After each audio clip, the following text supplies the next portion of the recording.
Selamat sore saudara, inilah breaking news Kompas TV terkait final Piala AFF U23. 5 jam menuju laga final AFF U23 antara Timnas Indonesia U23 melawan Vietnam U23 bersama saya Yan Rahman. Dan saudara, final Piala AFF U23 akan tersaji pada Selasa malam atau sekitar 5 jam lagi dari sekarang. Pelatih Timnas Indonesia Gerald Vandenberg percaya diri mampu memenangi laga di waktu normal atau 90 menit. Sementara pelatih Vietnam Kim Sang-sik mengaku laga melawan Indonesia akan jadi pertarungan mental bagi anak asuhnya.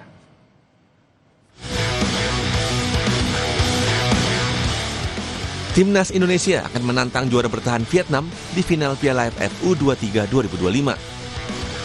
Aroma balas dendam kental tercium karena 2 tahun lalu di ajang yang sama, Garuda Muda dikalahkan Vietnam.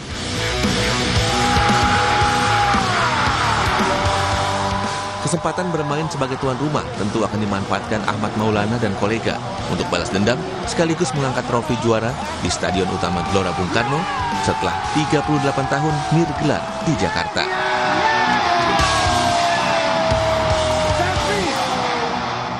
Nada optimistis terlontar dari pelatih Timnas U23 Gerald Vandenberg. Tanpa meremehkan Vietnam, juru taktik asal Belanda optimistis mampu menang dalam waktu normal. Pertahanan rapat akan jadi kunci sambil mencari celah untuk mencetak gol.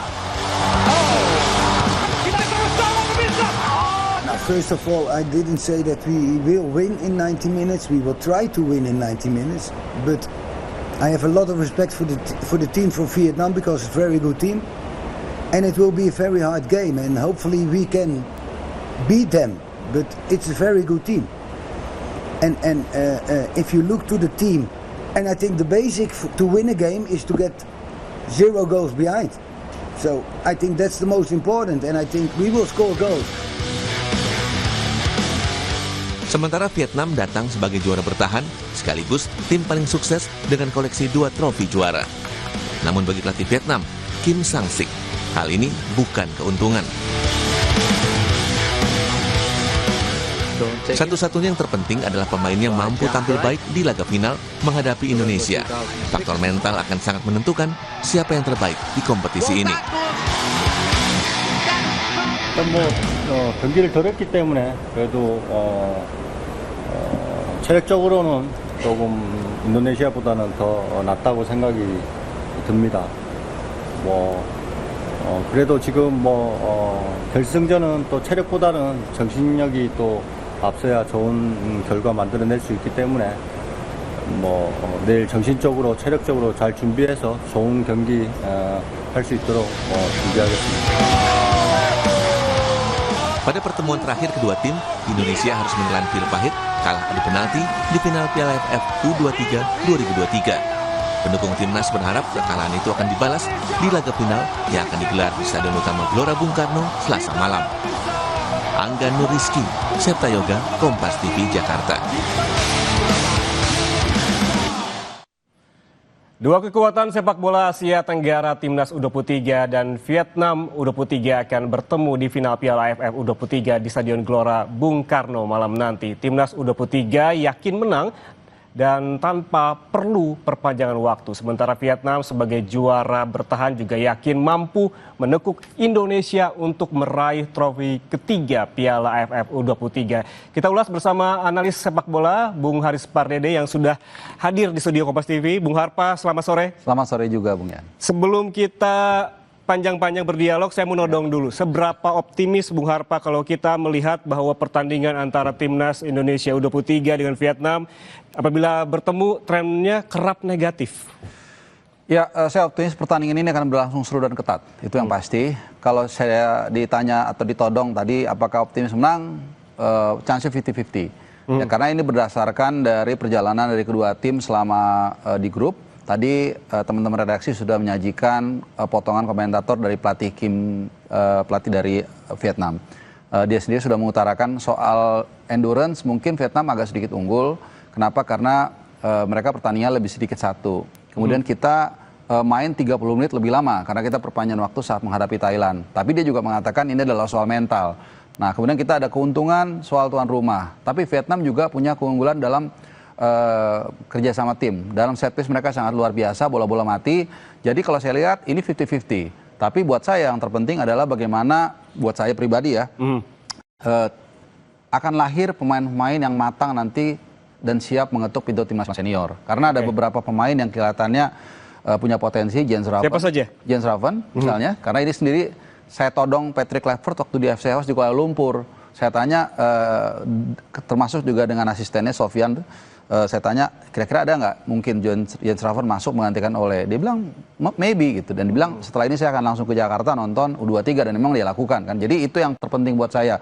Kemudian juga ada saya nggak tahu, mungkin Muhammad Ferrari, mungkin Arkan Fikri, atau Raihan Hanan atau Donitri, yang tentunya kalau kita sepakat lebih penting bagaimana pemain ini bisa membantu tim nasional senior untuk nanti round 4 di Saudi. Kalau kita tadi bahas mengenai sejarah Indonesia melawan Vietnam, kerap negatif, sebetulnya apa saja sih yang bisa dipelajari dari permainan Vietnam? Kalau kita nonton begitu ya, Vietnam sebelumnya tuh permainannya tek-tek, tegas, menyerang gitu. Apa yang harus dipelajari dan diantisipasi? Ada dua hal secara umum yang harus diantisipasi oleh pasukan Vandenberg kalau kita setiap berhadapan dengan Vietnam.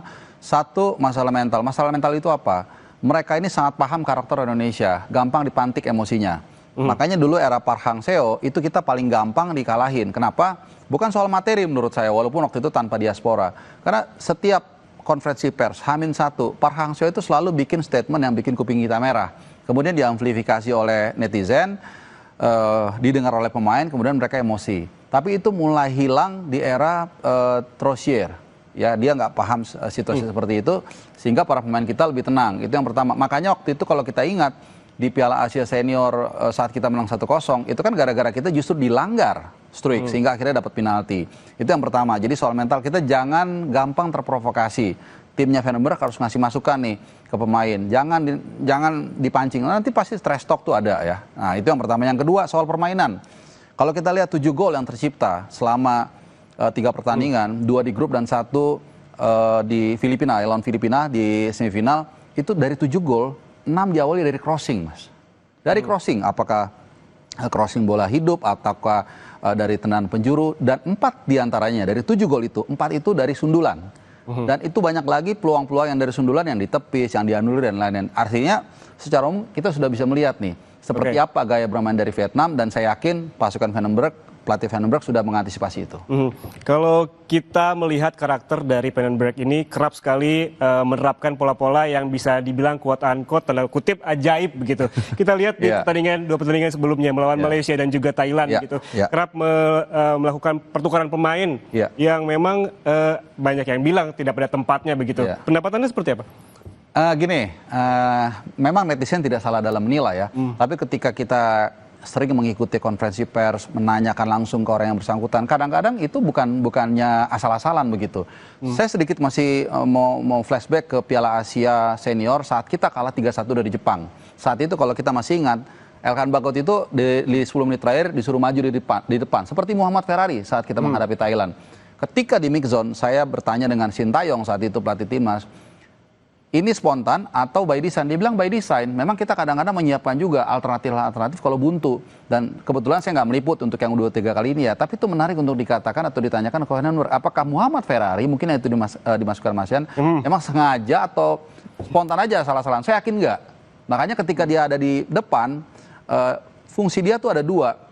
Sebagai distraction dan juga mungkin sebagai goal getter. Dan saya pikir setelah itu kan dia akhirnya berhasil. Jens Raven jadi ada ruang untuk menanduk bola dan akhirnya satu sama. Oke, nanti kita lanjutkan semakin seru perbincangan kita. Namun kita lihat dulu 5 jam menuju kick off begitu. Kita lihat dulu suasananya di Gelora Bung Karno. Kita langsung bergabung dengan jurnalis Kompas TV, ada Asri Gunawan di sana.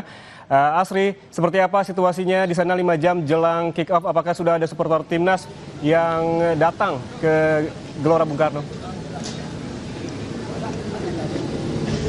Pantauan saya Yan, saat ini Gelora Bung Karno Jakarta belum terlalu ramai supporter skuad Garuda begitu ya, karena kalau mengingat hari ini merupakan hari kerja, jadi kemungkinan besar masyarakat termasuk supporter skuad Garuda masih menjalankan aktivitasnya masing-masing. Kalau pertandingan pukul 20 waktu Indonesia Barat, biasanya GBK ini mulai diserbu sekitar pukul 17, jadi 3 jam sebelum pertandingan. Tapi meskipun demikian, ada beberapa tadi supporter yang sudah mengenakan jersey dan siap untuk mendukung timnas melawan Vietnam nanti malam. Dan mereka juga punya ekspektasi yang besar begitu terhadap skuad Garuda, karena kita ketahui bersama di final Piala AFF U23 2025 ini bukan hanya ajang atau perebutan trofi saja, tapi juga ini menjadi ajang untuk adu kekuatan raksasa besar sepak bola muda di Asia Tenggara.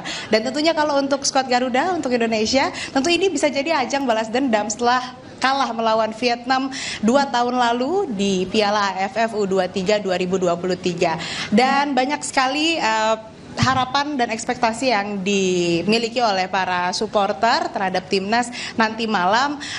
Ada juga beberapa pemain jagoan yang disebutkan, dan tadi para supporter tidak hanya dari daerah Jakarta, tapi ada yang rela datang dari Depok, sengaja dari pagi sudah bersiap untuk kemudian bisa tiba lebih dulu di Gelora Bung Karno Jakarta dan nanti bisa masuk stadion lebih awal. Ada yang membawa anak-anaknya juga. Ramai sekali Yan, dan luar biasa sekali antusiasmenya, meski memang seperti yang saya sebutkan belum begitu ramai, belum begitu padat begitu ya, bisa dihitung jari begitu supporter yang tiba di sini. Nah, seperti apa ekspektasi yang ditaruh dan juga bagaimana prediksi skor dari para supporter? Saya sudah mewawancarai beberapa supporter timnas Indonesia sebelumnya yang telah kami rekam. Silakan. Untuk ekspektasi Garuda Muda, insya Allah kita gol ya 1-0. Karena permainan sangat seru ini. Untungnya kita tuan rumah. Emang skill sih kita ya mungkin tipis lah. Ya kan, cuma kita yakin Indonesia pasti menang. Yakin Indonesia pasti menang? Skornya 1-0. Siapa pemain jagoannya? Jagoan saya siapa tuh, yang si Arhan ya? Farhan ya? Iya.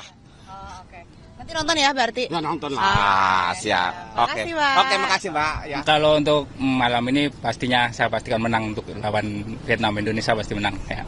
Saya dukung Indonesia, pokoknya harapannya menang Indonesia. Ya. Siap kasih support terbesar ya di malam ini? Oh pasti support untuk Indonesia. Laga yang sangat dinanti malam pukul 20 waktu Indonesia Barat, tentunya akan banyak sekali supporter timnas Indonesia yang akan berkumpul di GBK untuk memberikan dukungannya terhadap timnas. Dan mengingat bahwa ini menjadi laga final begitu dan akan mengundang, menarik banyak sekali antusiasme dari masyarakat. Tentu saja keamanan dipersiapkan, ada 1.252 personel gabungan dari TNI dan juga Polri untuk kemudian bisa mengamankan area di GBK, tidak hanya lalu lintas tapi juga keamanan dan juga apabila nanti ada kepadatan atau crowded di sini dicegah. Dan dari pihak petugas keamanan begitu mengimbau masyarakat khususnya supporter yang tiba dan nanti menonton di Stadion Utama Gelora Bung Karno Jakarta untuk menjaga ketertiban, tidak saling memprovokasi. Sementara demikian, kembali ke Anda Yan. Baik, betul sekali Asri Gunawan bahwa ini nanti laga yang sangat dinanti, sekitar 5 jam lagi, mungkin juga semakin sore akan semakin ramai di sana. Dan terima kasih jurnalis Kompas TV Asri Gunawan dan juga juru kamera Bimo Wicaksana atas laporan langsungnya dari Gelora Bung Karno. Nanti kami juga akan mengupdate lagi dari Anda. Terima kasih. Bung Harpa, tadi kita sempat membahas bagaimana prediksi dan juga keseruan yang akan nanti terjadi begitu di laga antara Indonesia dan juga melawan Vietnam.